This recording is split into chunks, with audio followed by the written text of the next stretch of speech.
Hello mes belles lumières et welcome back sur cette chaîne. Vous êtes sur la chaîne Alice Light, les enfants de la lumière. Donc je me présente, je suis Alice Light.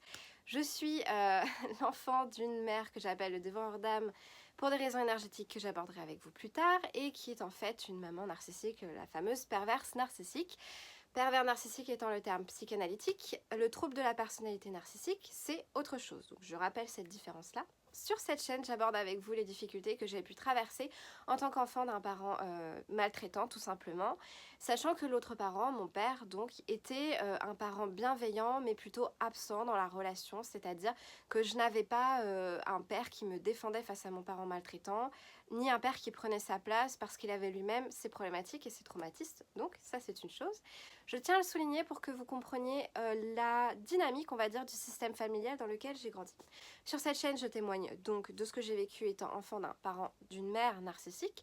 Et surtout, c'est ça qui arrive et le plus important, je vais vous expliquer, on va dire, qu'est-ce qui se passe après quand on s'en sort, parce que moi je m'en suis sortie, j'ai décidé de ne pas être la victime de mon histoire, j'ai décidé de ne pas être cette personne-là qui devait subir tous les traumas et les souffrances d'avoir eu un parent maltraitant. Aujourd'hui, après tout le travail que j'ai fait, je peux vous le dire, j'en ai rien à foutre en fait. Je m'en fous d'avoir eu une mère narcissique, ok? J'en ai rien à foutre, je m'en fous des souffrances que j'ai vécues d'enfance, je m'en fous d'avoir souffert. Oui, ça a fait partie de ma vie, mais aujourd'hui, c'est pas du tout ce qui est important pour moi, c'est pas ce qui me définit.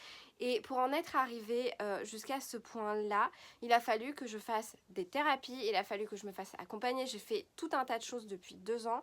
Je me suis réveillée, je me suis pris en charge et surtout, j'ai décidé que je pouvais avoir une meilleure vie. Dans cette vidéo aujourd'hui, j'aimerais te parler d'une des raisons qui fait que l'on reste en fait en lien avec les personnes qui nous maltraitent, quel que soit leur statut, c'est-à-dire que vous avez sans doute regardé mes vidéos précédentes où je vous explique que c'est pas parce que la personne se fait appeler maman ou papa que ça justifie d'accepter qu'elle vous maltraite et d'accepter d'entretenir un lien qui est dangereux. Et je parle de danger, hein, on est dans la maltraitance infantile, je parle de danger psychologique, je parle de danger physique, je parle de danger où il y a des enfants qui ont subi de l'inceste. Moi j'ai subi le climat incestuel, c'est différent, mais quand même ça a foutu en l'air pas mal de choses sur ma sexualité. Et surtout je pense que ça a surtout complètement dévoré intérieurement, ça a étouffé mon frère en fait, puisque j'ai un grand frère qui aujourd'hui est schizophrène, parce que c'est l'une des conséquences d'avoir un parent maltraitant, c'est que l'on peut devenir bipolaire, schizophrène, dépressif, avoir des troubles anxieux, et on peut avoir des troubles de l'attachement. Je vous expliquerai les troubles de l'attachement bientôt. En gros, un trouble de l'attachement, c'est la manière dont vous allez fréquenter les gens. Est-ce que vous êtes en train de les éviter? Est-ce que vous êtes dans l'angoisse? Ou est-ce que vous êtes dans un lien d'attachement sécure? Quand on a eu un parent maltraitant, on n'est pas forcément... moi, je connais personne qui a eu un parent maltraitant et qui ait des liens d'attachement sécure. C'est quelque chose qui vient avec le temps. Et la raison pour laquelle je vous fais cette vidéo, c'est parce que justement, il est difficile... alors, il ne s'agit pas forcément toujours de couper les ponts. Moi, j'ai coupé les ponts avec ma mère pour d'autres raisons, en plus de toutes celles-ci.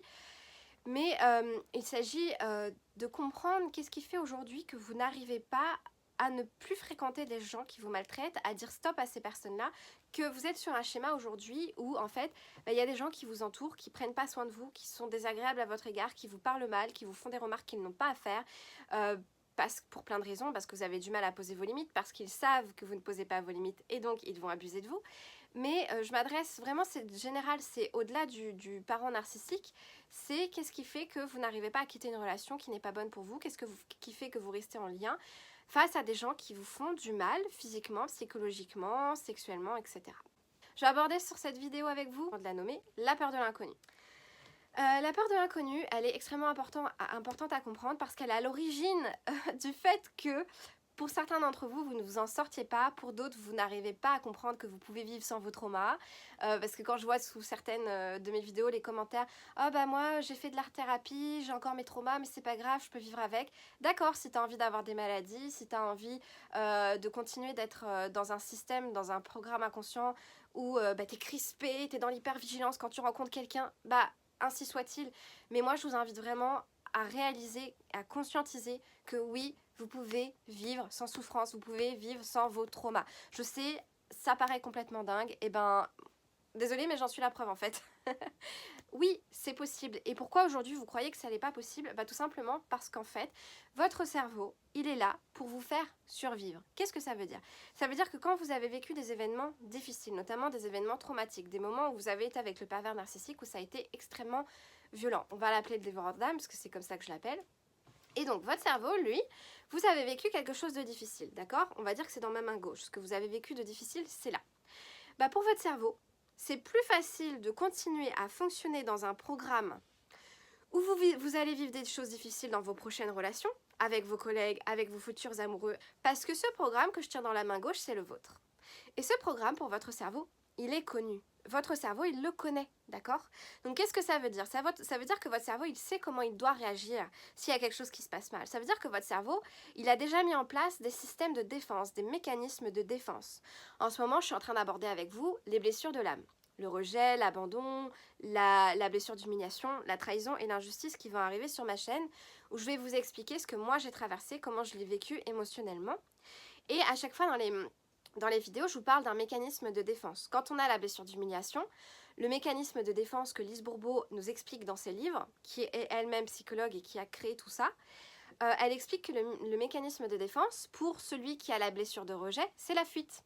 Pour celui qui a la blessure d'abandon, c'est le dépendant. Ça veut dire quoi? Ça veut dire que la personne qui a une grosse blessure d'abandon, qui se sent toujours en permanence très seule, qui se sent incompris parce qu'elle se sent seule, pas parce qu'elle se sent rejetée, qui a peur de ne pas être aimée si elle montre qui elle est vraiment, si elle dit non à l'autre, d'accord? Si elle pose ses limites face à l'autre, si elle dit non à l'autre, c'est quoi sa plus grande peur? C'est de ne pas être aimée. Le dépendant affectif, il a peur de ne pas être aimé. Donc forcément, pour lui, être maltraité, d'accord, qu'on le traite mal, ben en fait, c'est ce qu'il connaît. D'accord? C'est ce qu'il connaît, c'est sa réalité, c'est ce qu'il a vécu dans son enfance, c'est les programmes qu'il a installés et c'est ce que son cerveau sait. Et c'est quoi le plus grand défi du cerveau? C'est l'inconnu. Votre cerveau, il ira jamais faire ce qu'il ne connaît pas. Pourquoi? Parce que son but, c'est de vous faire survivre. Et ce qu'il ne connaît pas, c'est dangereux pour lui. D'accord? Et même si ce qu'il ne connaît pas ici pour un dépendant affectif, par exemple, vu que je parle de ça, bah, le dépendant affectif, lui, il a peur de dire ce qu'il pense, il a peur de montrer, de poser ses limites et de dire non à son prochain parce que il n'a pas envie de ne pas être aimé. Mais s'il posait ses limites, qu'est-ce qui lui arriverait? Bah, il serait aimé par les bonnes personnes. Ça veut dire quoi? Ça veut dire que les gens qui ne le respectent pas, les gens qui n'acceptent pas ses limites, les gens qui n'entendent pas son non, les gens qui le traitent mal, ils dégageraient. Et pour le dépendant affectif, il y aurait des personnes qui le traitent très bien. Bah oui, elles sont là, dans ma main droite, les personnes qui l'aimeraient pour qui il est. Et non pas parce qu'il se cache derrière le masque du dépendant, parce qu'il a peur de se faire abandonner par les gens autour de lui. Parce que le dépendant affectif, lui, toutes les personnes qui ont peur de l'abandon, toutes les personnes qui ont une blessure d'abandon, les femmes qui ont une blessure d'abandon avec leur père, les hommes qui ont une blessure d'abandon avec leur mère, qu'est-ce qu'ils connaissent, ces personnes-là? Ça m'inclut aussi, hein, attention hein, les gars, je m'inclus dedans. Mais moi, ma blessure d'abandon, elle a été réduite, et là, je travaille dessus pour qu'elle disparaisse. Enfin, quand je parle de disparaître, je parle de souffrance, pour que la souffrance en lien avec une blessure disparaisse. Et du coup, si la souffrance disparaît, on n'est plus dans la blessure. Vous comprenez le truc? Donc votre cerveau, lui, il a l'habitude de fréquenter des gens qui sont mauvais à votre égard. Bah oui, mais c'est ce qu'il connaît. Fréquenter des gens qui sont bons pour vous et qui vous acceptent tel que vous êtes, qui acceptent vos limites, qui acceptent quand vous leur dites non, qui acceptent quand vous leur dites mais je suis pas d'accord, moi je suis telle personne, me parle pas comme ça en fait. Ne me traite pas comme ça, si tu me traites comme ça, bah c'est simple, on se fréquentera pas. Ou si tu n'entends pas quand je te dis non, ça va être très compliqué d'avoir une relation saine et moi je vais te poser des limites. Ça veut dire que si quand tu viens chez moi et que je te dis que ça c'est pas possible pour moi et tu le fais, bah la prochaine fois on se verra mais ce sera pas chez moi. Bah ça c'est des limites, ça c'est poser des limites et ça c'est avoir des relations saines avec les gens. Bah oui, mais pour vous c'est inconnu. Donc votre cerveau il va pas y aller. Et votre cerveau, il a peur de l'inconnu. Donc qu'est-ce qui se passe quand on a peur de l'inconnu? Pour notre cerveau, sachant que le but de notre cerveau, c'est de nous faire survivre. Lui, qu'est-ce qu'il va faire? Il va tout faire pour que vous soyez dans une situation de confort. Et c'est quoi la situation de confort? C'est la situation que vous avez connue depuis votre enfance, elle est là. Ça veut dire qu'ici, ok, vous avez des souffrances, ok, vous avez des maltraitances, ok, vous avez de l'abus psychologique, du gaslighting, des gens qui ne respectent pas vos limites. Et dans la sexualité, probablement, attention, des gens qui ne respectent pas vos limites sexuelles, donc ça attire les viols, attention à ça. Attention, attention, faites-vous accompagner s'il vous plaît, si vous avez déjà vécu des viols et de l'inceste, s'il vous plaît, allez voir des psychologues, c'est très très très très très très très important parce que vous avez un programme dans votre cerveau et vous risquez d'être sujet à, dans vos prochaines relations, à le revivre, l'expérimenter de nouveau Et du coup, c'est pour ça que c'est très important de soigner la blessure pour ne plus vibrer dans la blessure et pour passer de l'inconnu, enfin, pour passer du connu, pour passer de ce que vous connaissez à l'inconnu, l'inconnu étant meilleur. Parce que nous, je sais que les gens qui auraient une belle vie, qui auraient eu des parents agréables, etc., qui auraient eu des bons conjoints, ça marcherait pas forcément dans ce sens-là pour eux. L'inconnu chez eux, ce serait pas ce qui est bon. Mais ils n'ont pas une autre histoire. Pour nous, ce qui est inconnu, c'est d'avoir un parent qui nous respecte, c'est d'avoir un parent qui prend soin de nous, c'est d'avoir un parent qui entend nos limites, c'est d'avoir un parent qui accepte quand on lui dit non, c'est d'avoir un parent qui vient pas se mêler de ce qui lui regarde pas, c'est-à-dire de notre relation amoureuse, de nos relations professionnelles, etc. Ça, c'est bon pour nous. Mais comme nous, on a été élevés sans ça, on n'a pas eu ça par le parent narcissique, on l'a pas eu, nous, on est habitués à ça. Et donc notre cerveau, pour nous faire survivre, pour lui, il va rester là. Pourquoi? Parce que pour lui, ça c'est confortable et ça c'est inconfortable. D'accord? Et notre cerveau, pour nous faire survivre, n'ira jamais vers l'inconfort. C'est ça que vous devez comprendre. L'une des plus grandes difficultés en tant qu'être humain avec un cerveau, nous avons tout un système émotionnel, nous avons un cerveau limbique. Le cerveau limbique, c'est le cerveau émotionnel. Dans notre cerveau, et c'est moi quand je suis en accompagnement, quand j'accompagne les gens, c'est à ce cerveau-là que je touche. Je touche au programme de ce cerveau-là avec l'EFT. Donc l'EFT, c'est la stimulation des points d'acupuncture qui vient justement activer le cerveau émotionnel, activer l'amygdale, activer votre système de défense quand vous êtes en danger, etc. Et donc moi, quand je suis en thérapie et que j'accompagne quelqu'un, finalement, c'est sur cette partie-là de votre cerveau que mon outil il agit, si vous voulez. Et donc, pourquoi je parle de la peur de l'inconnu? Parce que l'une des plus grandes difficultés que l'on a quand on est un être humain sur cette planète, c'est d'aller vers ce qui est inconfortable. Et c'est pour ça qu'en développement personnel, vous entendez tout le temps dire les coachs, c'est un mot qu'on utilise beaucoup, c'est « Ah bah il faut sortir de sa zone de confort ». Parce que ta zone de confort, c'est là où se trouve ce qui est bon pour toi. Parce que si on te demande de sortir de ta zone de confort, c'est que dans ta zone de confort actuellement, tu es en train de vivre quelque chose que tu as l'habitude de connaître, donc tu sauras te défendre, tu connais les systèmes, ton cerveau il va réagir systématiquement. Nous par exemple, on est enfant de parents narcissiques, donc on a probablement développé avec nos mécanismes de défense, on a développé une réaction. C'est-à-dire soit on va faire le mort, soit on va se figer, soit on va se défendre, soit on va fuir quand il y a un danger face à nous. Et là, le danger, je pense aux parents narcissiques. Donc il y en a qui vont plus rien dire, qui vont se taire et qui vont pas répondre aux parents narcissiques parce que c'est le mécanisme de défense qu'ils ont appris à mettre en place depuis tout petit. Ça, c'est un exemple que je vous donne. Et donc, nous, on a l'habitude de fonctionner avec tout ça. Maintenant, qu'est-ce qui se passe si demain, vous n'êtes plus en face d'un parent narcissique? Si demain vous avez enfin la vie que vous voulez, c'est-à-dire des collègues agréables, je vous entends déjà. Je vous entends déjà. Si vous avez demain des collègues agréables, des amis qui vous correspondent, un petit copain qui vous correspond, et il y en a qui l'ont, il y en a qui ont vécu avec, dans des sectes avec des parents narcissiques et qui ont eu accès à tout ça, parce qu'ils sont sortis de leur zone de confort. Et moi aussi. Et je vous entends déjà dire non, mais j'y crois pas, dans le monde du travail, il y en aura toujours, il y en a toujours un qui me casse les couilles, bah non en fait, pas forcément. Il existe des endroits où ça se passe bien. Je vous assure, et je l'ai expérimenté. Hein. Alors, je l'ai expérimenté dans mon dernier job, c'est vrai, et dans mes autres jobs avant, c'était pas le cas. Pourquoi?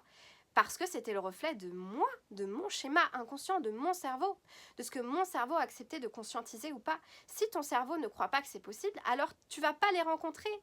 Si tu crois pas que c'est possible, tu vas être dans toi, c'est quoi ce que tu crois qui est possible? Si ce que tu crois qui est possible, c'est quand je vais dans un job, il y a forcément un qui va me faire chier, alors c'est ta croyance. Donc c'est ce qui va se passer. Si tu crois que ça n'est pas possible de rencontrer des gens et que ça se passe bien avec tout le monde, alors je parle, il y a peut-être des gens que tu aimerais bien et d'autres moins, mais on s'en fout. Ce que je veux dire, c'est que dans le groupe de collègues, il n'y aura pas forcément de pervers narcissiques. Si ça, t'y crois pas, à moins qu'on te montre le contraire, toi, t'es là, t'es pas ici, t'es là. Parce qu'ici, c'est ce que t'as l'habitude de connaître.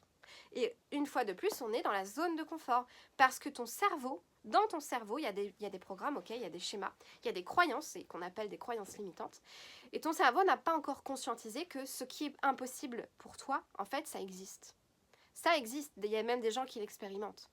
Tout le monde n'a pas affaire à un pervers narcissique, tout le monde n'a pas un parent dévoreur d'âme dans la famille, tout le monde n'a pas un collègue dévoreur d'âme, tout le monde n'a pas un conjoint dévoreur d'âme.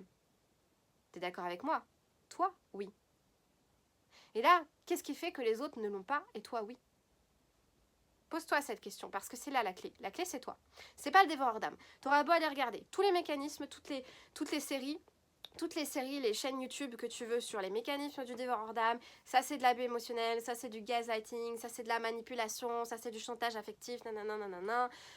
T'auras beau regarder toutes les raisons qui expliquent ce que t'as vécu, et le conjoint il agit comme ça, et ça c'est le climat incestuel, et la perversion narcissique ça s'est fini comme ça, c'est pas le problème.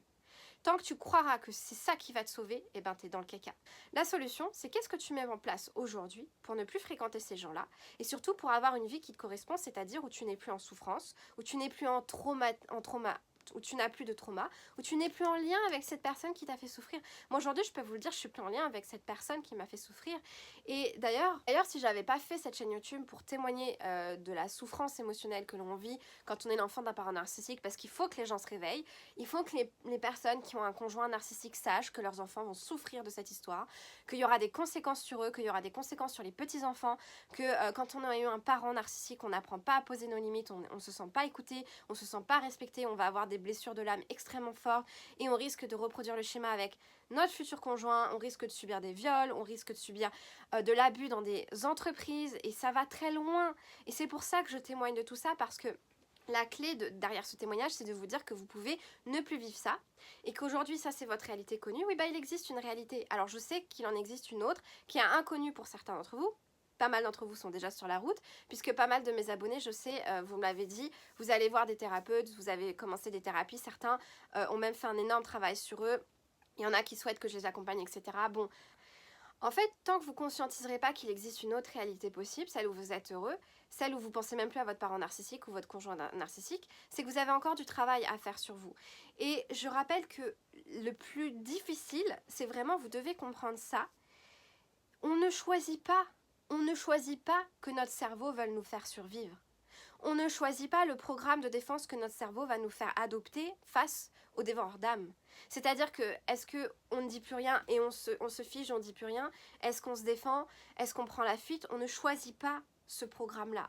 On ne choisit pas d'avoir peur de l'inconnu. C'est-à-dire que, déjà, c'est une peur ancestrale. D'accord? C'est une peur ancestrale qui est logée dans le cerveau reptilien, le petit truc là qui est juste en bas entre la nuque et au niveau du cervelet.